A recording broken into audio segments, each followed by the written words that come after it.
Hello, everyone, and welcome to another podcast episode of Bluff City Magazine. I'm your host, Amanda Avery, the editor-in-chief of this premier fabulous print and digital publication.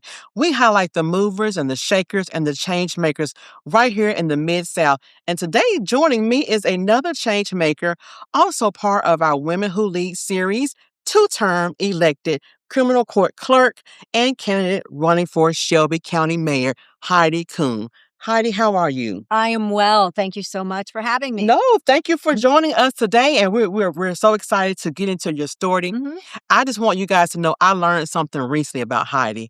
You are a triathlete. Yes, So that means swim, bike, run, and exactly. Yes. okay, what made you start doing that, and what's the story behind that? So the story is I have been an athlete all of my life, and it started when I was 5. I was on the swim team, and then I started biking and running. And I just figured, well, why not just combine all three? And it's always a dream of mine to do. So then I started to do it and was on Memphis Thunder's team here in Memphis. Wonderful. That is absolutely amazing. I know you've all kind of aspired in the back of your mind to join the Olympic team for the USA. Has that kind of been maybe? Now, I wouldn't say that I'm that good, but I have enjoyed it. I've done well. I've gotten a lot of awards, but not at Olympic level. But I certainly enjoy the spirited competition, and it's great for me because I can take care of myself, and exercise is kind of my mental health. I love that. You guys, now, one of these days, I'm going to be doing something. I need to learn how to swim. That's always been on my bucket list. And I'm not afraid of water, but just swimming is something I just hadn't got over the fear of just learning how to swim. So one of these That's days, understandable. yeah. I mean, I have swum in some very scary places. Oh, I mean, my the goodness. ocean and ponds and No, yes. really? And even one time when I was in the ocean, I was stung by a jellyfish several jellyfish, like thousands, at least 500 times. All of us were Oh, my during a goodness. competition. Now, that's very, very scary. Yes. But listen, when you live to tell the tale. You recently welcomed Blakely Claire to the Kuhn family. That's a beautiful name. Yes. How did you come up with that? The father actually came up with it. Our daughter's name is Kennedy Claire. So it's her middle name. And they decided on Blakely. And yes, she was born last month, and she's our first granddaughter, first grandbaby. Yeah. And we are so happy. She's just beautiful. She's just a little doll. And we'll be having another one actually in April. Listen, on your Facebook page, you are always just so full of joy when you're holding her. Yeah. And then your name is Lollipop? Yeah, so I'm Lolly and my husband is Pop, so we're Lollipop together. Yeah. That is so cute. Yeah. So, Heidi, you're part of our Women Who Lead series. And this series is created for women who are leading the charge, disrupting tradition, and surviving being a woman who is aspiring for more. Heidi, you have over 2 decades of successful experience in government leadership, specifically in health, education, victim services, law enforcement, and criminal justice. I mean, you've been in a lot of spaces. Yeah. But I'm sure it's just been it hasn't been easy leading as a woman. Do you mind sharing what your experience has been like, just kind of navigating through all those spaces up to where you are now? Absolutely. Love to share. I think that it's been very interesting to be in leadership roles, especially in government as a woman, because unfortunately we are judged so much more harshly. And, I believe that women need to speak up and we need a seat at the table. But that doesn't mean that we need to be loud because, again, we're judged, and we're usually called the B word or we're too emotional. But we bring a different set of skills to the table when we lead. I think we have more empathy, and we have an ability to foster and develop relationships unlike men. And so my journey has been very interesting because I've had female and male bosses, and the dynamic is sometimes different. But I just truly believe that women need to be able to communicate what it is that they want and strive for what they want. And I think you're seeing that more and more often. Women are more assertive, not that we're aggressive, because again, we get categorized as a certain way if we're too aggressive. But we walk that fine line of too meek, too mild, too strong, too aggressive. And so my journey has been that I think I'm where I'm at because of who I am. and I can play ball with men or women, and that I just truly believe in a woman's voice and ensuring that other women are heard. Would you say your personality trait is like more no nonsense, or I'm here, I'm just gonna get the job done? There have been times that I have been silent because I think that's sometimes the best thing to do, although I may voice it in different ways. Mm-hmm. Um, but I've learned all my life. I grew up with a strong woman, and my mother, never held back. Yeah. And in actuality, in my home, it was not Heidi, wait till your father gets home. It Mm-hmm. was more Heidi, wait till your mother gets home, Mm-hmm. because she was just a strong willed person. Yeah. I don't necessarily see that as a bad thing. It's just she gave me, I guess, the space to be able to speak my mind and not hold back and just to be a strong woman. And it's interesting because people have told me I'm intimidating, but not because of who I am, but because of the strength I have as a woman. Yes, and which is really a great upbringing from your mother, Mm-hmm. and so I'm pretty sure that's something that you pass down to your girls. Absolutely. Because you have one. Speaking of your children, Yes. let's talk about them. Okay. So I have four adult children. Yes. My oldest is 30, and she is a nurse, and Mhm. she's the one that's due in April. Yes. She came back to Memphis to go back to school. She's getting her doctorate in nursing, and her husband is getting his doctorate in nurse anesthetist. Okay. And then my son is in the military, Mhm. and he is 24, and he just left for Poland yesterday. And with everything that's going on in the world right now, I'm very concerned. Mhm. But Our prayers are with him. yes, thank you. And then I have twin daughters, and one is a pilot for American Airlines, and the other one is a first grade teacher, Kennedy, who just had the baby, and she teaches first grade in Jonesboro for high risk children. Mm-hmm. So I'm very proud of all my kids. They went through the school system here, and they each have chosen a great path for themselves. And so many of them are service oriented. Mm-hmm. Mm-hmm.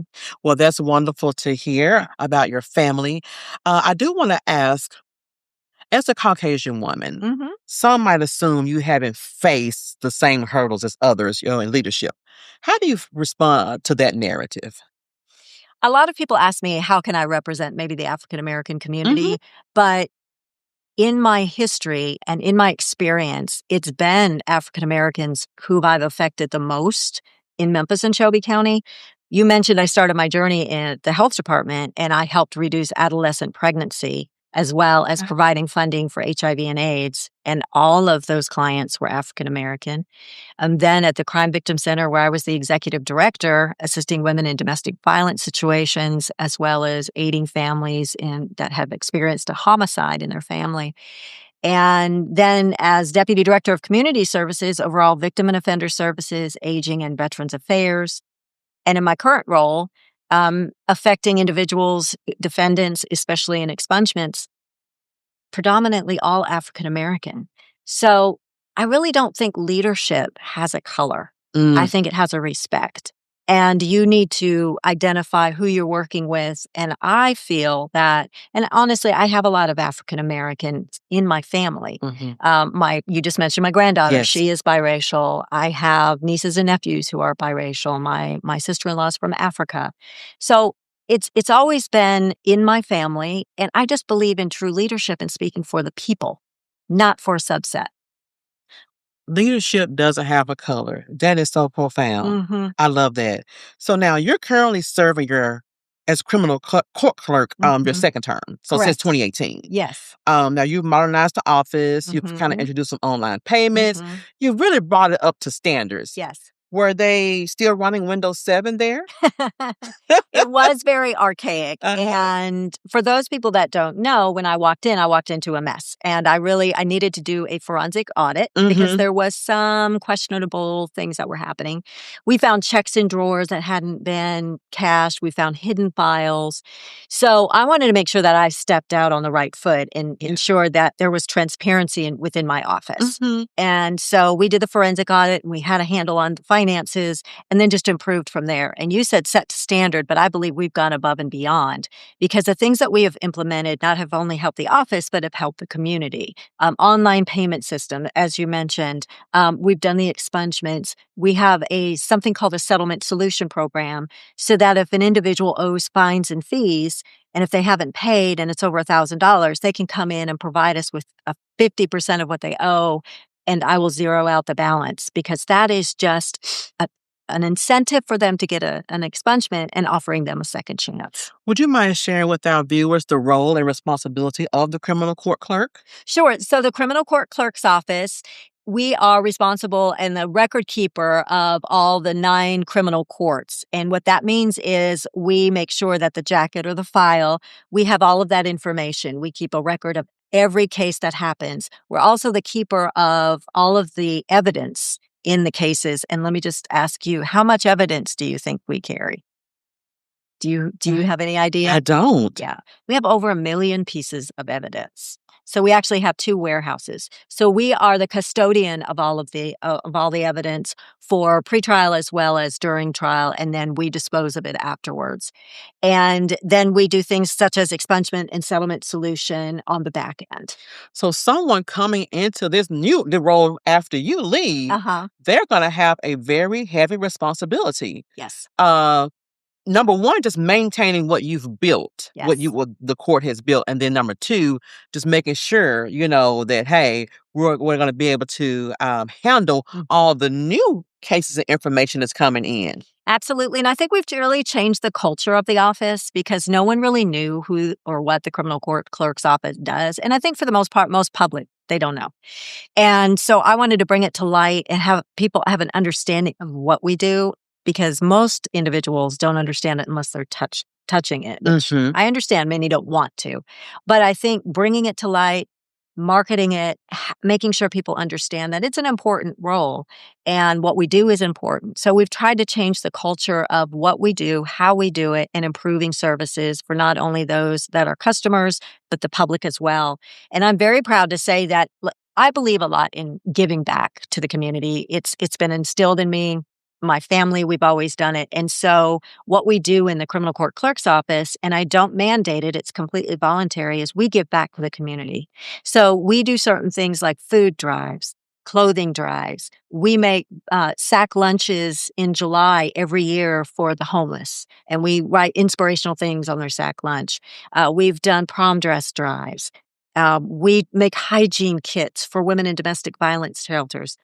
And they do this all voluntarily. So these individuals don't make a lot of money, my staff, but they have massive hearts. And I just greatly appreciate who they are and their willingness to give back to the community. And so that's very near and dear to my heart. And it's something I've done ever since I took office.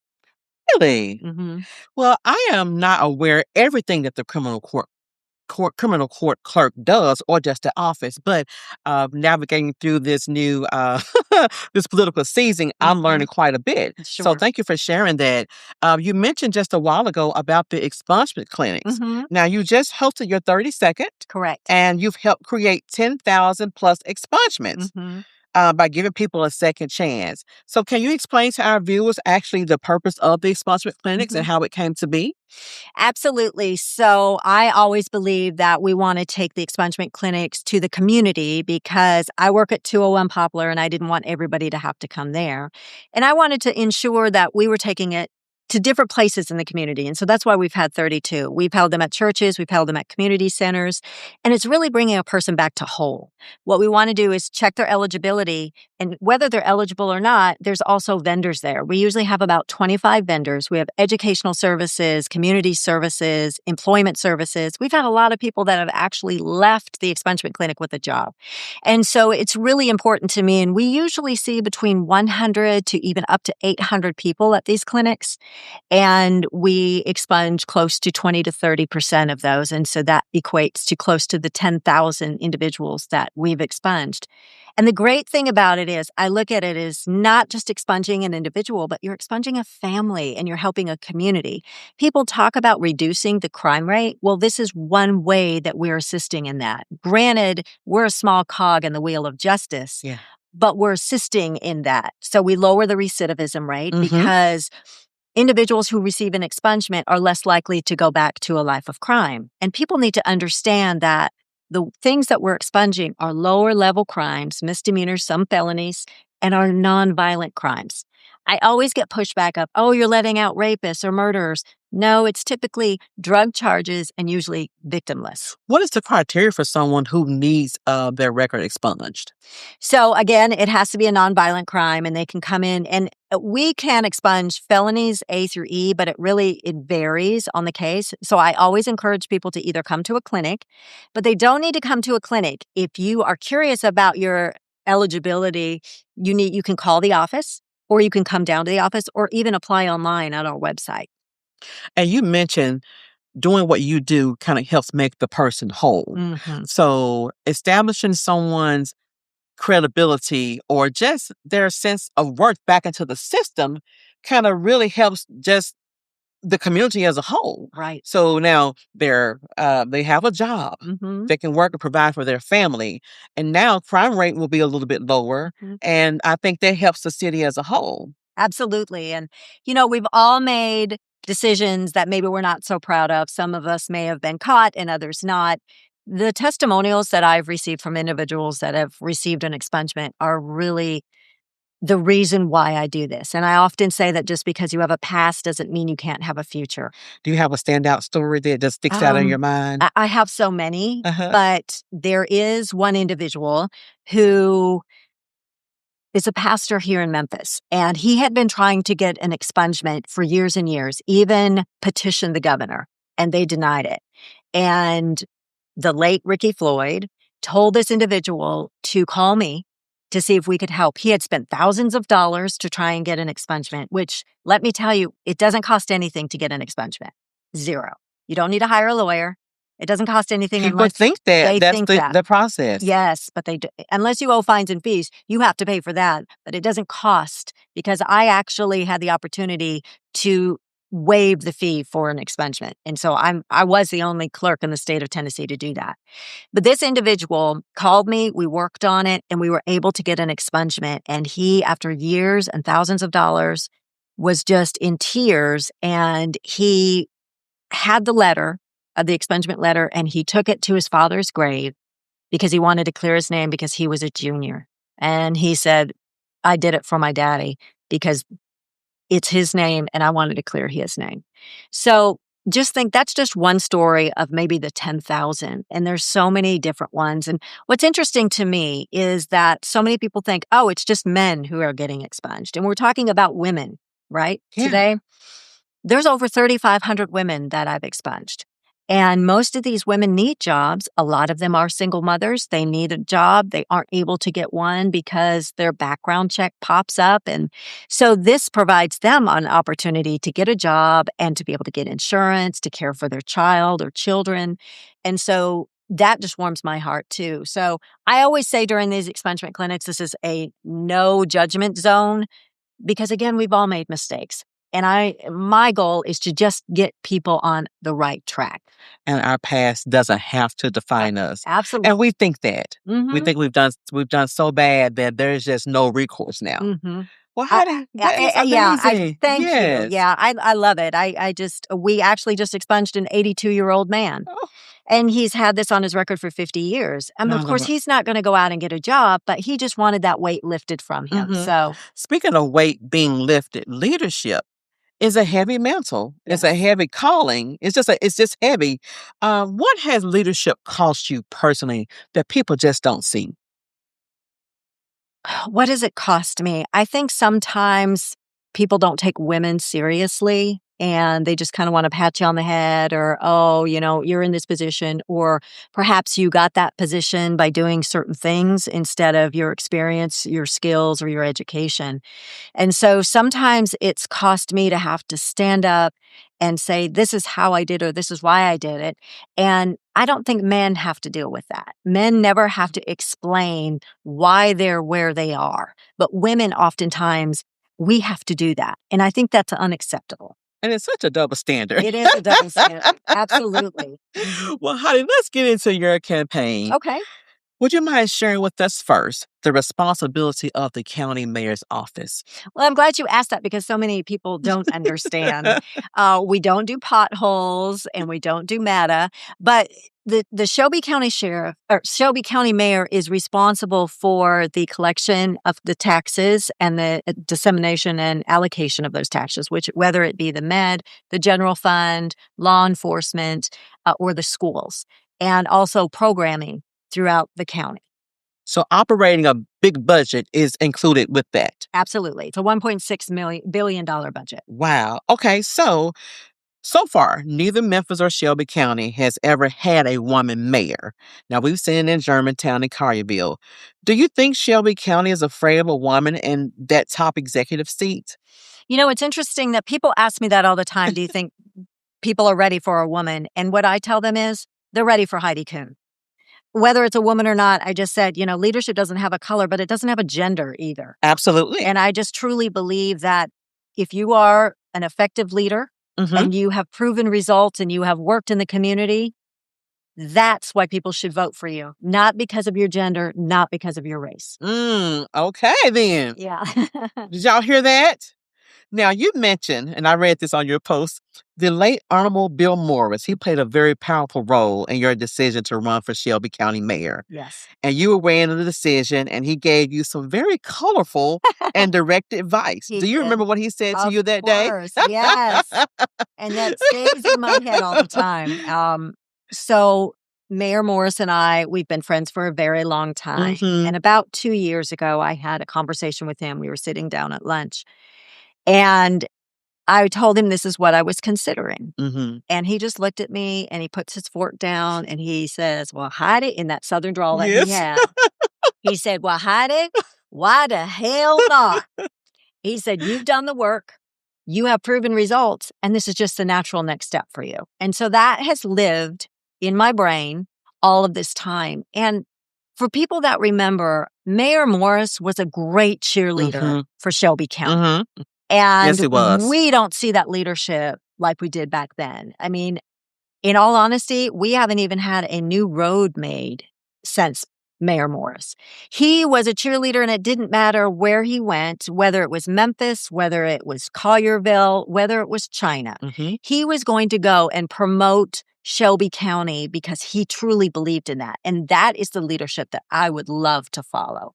And I'm sure his endorsement support for you gave you their push to say, okay, yeah, he endorsed me or he supported me. He gave me the words, why the hell not, to go and push you out there and move forward. Right. And he just kind of looked at me like, why are you even asking me this? Yes. He just truly believed in me and the purpose and my mission, and he just believed in me. And that meant so much to me. And now you have a role model that you can follow in his footsteps. Absolutely. So, Heidi, I reviewed your website and your vision for Shelby County. The word hope stood out to me. Yes. And the reason why it did is because my church is named Hope Nation. Yeah. And so we have the word hope stands for helping other people exist. Love that. So your vision includes hope for safer neighborhoods, hope for stronger schools, hope for economic development and diversification, hope for better job opportunities, and hope for a more attractive Shelby County. Why that word hope? Because I believe in it. But I want people to understand it's not hope like this, right? Hope is an action. Hope is a plan, because you can't just hope, oh, I hope I'll win $1 million, right? I hope I win $1 million. But you have to take action, right? You have to buy a lottery ticket. You have to scratch it off. You have to take action for that hope. And so I think a lot of times people, when they hear that word, they're turned off a little bit because it's like, oh, well, yeah, we can hope for the best. But what I mean by those things are hope for action. And I'm going to make improvements, and I've got plans to be able to do that. Like hope for a more beautiful Shelby County. Some people remember when Memphis and Shelby County used to be one of the most beautiful places. Memphis was a thriving city in the 90s and the 2000s. And somewhere along the way, we lost that it factor. Memphis was just, that drew me here. I moved here in 2010, and Memphis was just thriving so. Yes. And it's lost its pride. We've lost our pride. When you come in from either Nashville or the airport, what do you see on the roads? You see a bunch of trash. You see mattresses, chairs, dead animals, things like that. And it's just so disheartening because we need to do better. And I just truly believe in Memphis and Shelby County, and I think we can get to that point. We've got so many gems here. And unfortunately, it's just we're trashing it. And we have that loss of pride. People always want to compare us to Atlanta. Well, Atlanta has done some great things, but what are we doing as a community? We get angry when people trash Memphis and Shelby County. It's kind of like family members. Like, you don't want anyone speaking poorly about your family, but then we speak poorly about our family. And I feel the same way about Memphis and Shelby County is we complain about ourselves, but if somebody else says something, then we bow up and we get upset and we want to do something about it. I want them to be proactive in that, and I want them to have hope, and I want them to work towards change. But Memphis is so unique that we don't necessarily have to be compared to Atlanta or Nashville. We can just set our own standard. Yes. And I think with new leadership, we certainly can do that. So we know that your vision is hope for your campaign, but your mission is also to move Shelby County forward. Now, in what ways do you feel like we're in the past? And then what is your vision in terms of the word forward? I think one thing that's definitely keeping us where we are relationships. Unfortunately, I'm sure a lot of people have heard on the news how elected officials or community members are not working well together. You've got the mayor and the sheriff who are feuding. You've got the mayors who are feuding. You've got infighting with the commission and with the council. So the first thing I would do within 30 days is really pull everybody together and let's create priorities and goals for Memphis and Shelby County and create service quality indicators and say, okay, you're going to be responsible for this, because currently we're working in silos. We cannot move Shelby County forward if we're all worried about power and control and money, because that's not working. So we need to work better together. Okay. Now, what is the number one complaint that you're hearing from residents regarding the Shelby County mayor? The number one complaint. The complaint of the current mayor, or? No, the complaint of just the office itself. What they have not done, what they should be doing. I think lack of transparency is a big one, and accountability and showing up and being there. And that is one thing I've always done. I don't believe in being in an ivory tower, not doing the work. I have always, in everything I've done, have really rolled up my sleeves and been a part of the work. Yes, I'm a So you're not a do as I say person, do as I say, not as I do. Yeah. You are the person who does. I'm a doer, not a talker. Yes. Now, it might be my vision, but I want to be involved and I want to help that. Sure. But I also surround myself with good, knowledgeable individuals to be able to bring my vision to fruition. Because I believe I'm not the only one that knows. I can't know everything about everything, right? So you surround yourself with people who actually know how to do it. But that's been a complaint, is transparency. And I think that the public feels that, government isn't working for them, although they're working hard and they want to see a change. So transparency and accountability are just some major things. And you've been to several mayoral debates. So what do you feel particular? What do voters want to know? And what do you feel they actually need to know? So you're in these debates, and they're asking different questions across the stage, and everyone has a few minutes to answer, but they don't get a chance to really get what they need. They don't get a chance to receive what they really need to know when they leave the forum. So what do you think voters need to know in order to really make an educated decision? I think that they need to do their homework on candidates, whether it's for mayor, sheriff, criminal court clerk, or whomever. Make sure they do their due diligence and their research on candidates, and are they aligned with their thinking? I think all too often, individuals will vote on name recognition, or they don't do their homework, and maybe they just they may vote the first person on the ballot. And my thought is, if you don't know that office or those individuals, just don't vote, because you might be doing something detrimental. So that's important. Also, understanding the role of the office. You just asked me earlier, a lot of people don't understand the responsibilities of the Shelby County Mayor. Again, I get questions all the time about potholes, about MATA, about things that aren't specific to the Shelby County Mayor. So having an understanding of that. And I think that during these panels, these conversations that we're having, The moderator is trying to identify and showcase what it is that we would do as individuals. I will honestly say, I think all of us on the panel, all of us running for Shelby County Mayor, want a better Shelby County. It's just, what's our experience? How are we going to be able to do that? And is that the type of leader that you want? I don't think there's anybody running for Shelby County Mayor that is thinking that they want to get in there to make a mess or a mockery of it. I think everybody else has different goals, different ideas, and maybe different motivation. But it's really important. I think the most important thing is for people to understand who they're voting for. I'm glad that you said that. I know a young lady personally who told me she did not know that Memphis or Shelby County had two mayors. We have a city mayor and a Shelby County mayor. So, and I think sometimes you have to break things down to kind of build up again. Yes. And in order to get educated voters, I think you really have to kind of start at the high school level, just with civic engagement. Teaching them what do our leadership look like, from the top down. And then, of course, will really be necessary. So now they can go into adulthood with an understanding of how our city and county is ran.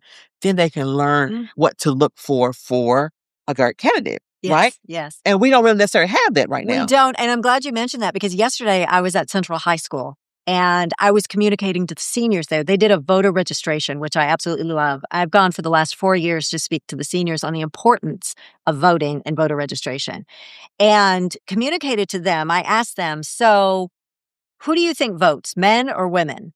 And they didn't really know. So it's more women, of course. And then I said, who doesn't vote? And they really didn't know. And I said, I need you to look around the room. I said, because it's the younger generation who doesn't vote. I said, but did many of you go with your mom or your grandparents or cousin to vote with them? I said, so you have that experience of going. I remember when I went with my mother. I mean, of course, we had the huge machines with the big curtain, kind of like Oz. But I remember that. I distinctly remember her pushing the buttons and thinking, gosh, I can't wait to do that. I think there's a lack of knowledge, and really there's an apathy here in Memphis and Shelby County. For sure. People just don't vote. And we have over 450,000 registered voters, and with only 20% of those voting. Wow. And I think people don't understand that local elections, they have so much more of a voice than they do presidential. More people will vote in a presidential race. Absolutely. But they have less of a voice. You can determine the outcome in a local race more so than a presidential. So we want to encourage people to be able to vote and to register. That's another thing that we try and do with our expungement clinics. Yes. We offer voter registration or restoration of rights. Well, I love that. So now, as a kind of reborn citizen, so to speak, they can actually vote. Yes. So Heidi, if elected, what does success look like to you? Success would look like definitely moving the needle to making sure that people really enjoying where they're living, working, and playing. Because I think right now people are just disheartened. And I'm tired. I don't know about you. I'm tired of being at the top of the list for the most negative things. And I am ready for us to be the top for the greatest things, because Memphis and Shelby County is a wonderful place to live and work and play. And I want to ensure that people are staying here, because we have lost 30,000 people and they're leaving for different reasons, but crime and workforce development and economic development and housing. I want to make Memphis better. Every time I think I may want to leave, something just keeps me Yes. staying right here because I love my city. So is there anything that I did not ask that you want our readers and viewers to know about you? Well, I appreciate this opportunity to talk to you, because I think, again, this is a different platform for people to get to know who I am personally. I think all too often we see the professional self and we don't ever get a chance to really know or understand who the person is, and to realize I'm not just a political individual, but I'm a public servant. And I truly believe in the people, and it's always how I've led, and it's the jobs that I've done. And I have a proven success rate with that. I'm not running for mayor for a job. I am not running for a title. I'm just believing that this is the next step for me. And honestly, it's my only step. A lot of people say, are you going to run for something else? No, this is it. I have been in county government for over 26 years. I believe in county government. I believe in the people. And that's why I'm running for mayor. Well, since you are Andy with that, Yeah. tell the people how can they join in the fight and donate to your campaign and volunteer? Absolutely. Thank you for that. They can go to my website, which is www.HeidiKuhnForMayor.com. And my platform you mentioned is already on there, as well as how to donate. So I would appreciate the support. I truly believe in Memphis and Shelby County. I believe we can move our community forward, but it's going to take a unified effort, and it's going to take you to vote on the right person. And I'm asking you to have hope with Heidi. Early voting is April 15th through the 30th. Just almost it's a month or so away from here. And as we close out this episode, I want you to remember that hope isn't just a campaign slogan. It is an action. It's about helping other people exist. It takes bold leadership to turn that hope into reality and to ensure that every door that we open stays open for the next woman. Thank you, Heidi, for sharing your passion and your vision with Bluff City Magazine. Y'all, thank y'all for tuning in. Be sure to like and subscribe to our channel for our next podcast episode. I'm Amanda Avery signing off. Thank you.